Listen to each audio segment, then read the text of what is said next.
We must accept finite disappointment, but never lose infinite hope. Martin Luther King Jr.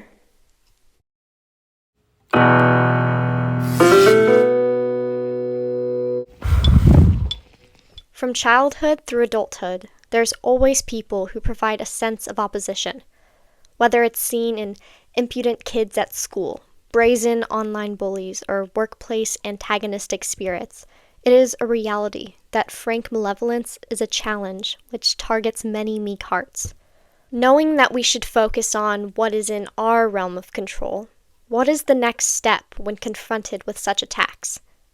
Patience. The capacity to withstand suffering and opposition without giving in to anger. Here are 3 steps to remain patient and ensure our personal peace. Number 1, assess. We seldom can take what people say at face value because we have our own perspectives, which often greatly deviate from the reality of a situation. However, this aspect isn't entirely bad. It makes life interesting and beautiful that we each have our own likes and dislikes, our own experiences and thoughts. What is wrong is when people take that liberty and freedom of expression and use it to intentionally verbally harm others. These features of life actually allow us to have another path towards personal refinement. Consider it practice. Romans 5:3 says, "We glory in tribulations, knowing that tribulation worketh patience." The fact is that each trial is an opportunity to become better. Dealing with difficult individuals who are seeking a victory in their fabricated debate you didn't know you were invited to speak at is what many people seek. But what many don't realize is you hold the power in this situation. Ships don't sink because of the water around them.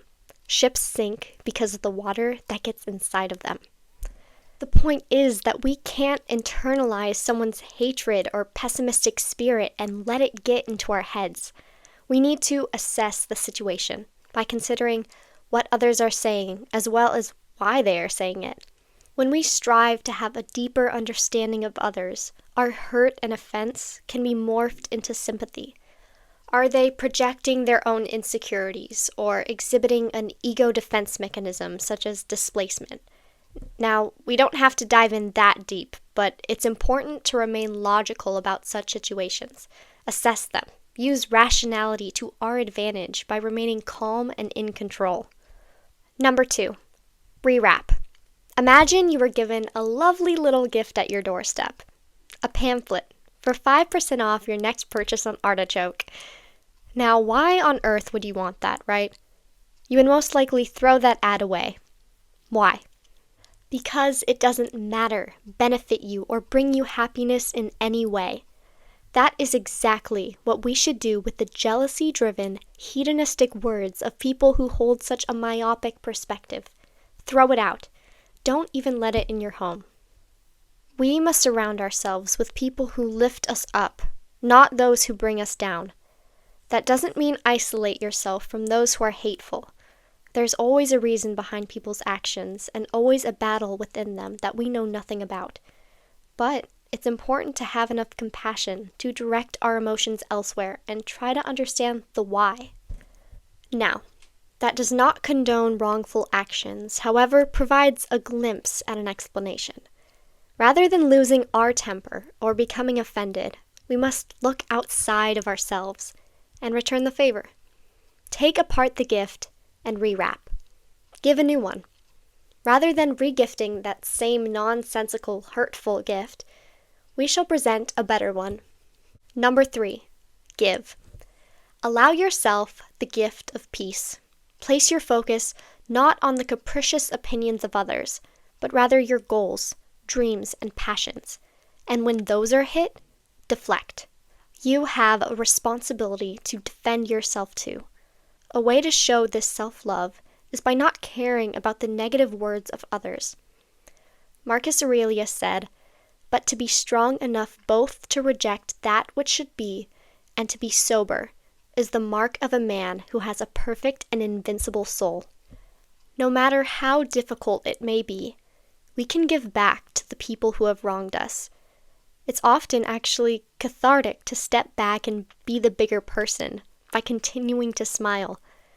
I often ask myself, how can I show love to this person? Being kind doesn't mean allowing others to knock us to the ground and trample our hearts into a pancake. No, it means continuing as a steadfast example and shining our light. It means acknowledging that this person may be hurting and acting out in a questionable way. It means not having a vengeful heart, just simply learning from the situation and giving yourself the gift of moving on.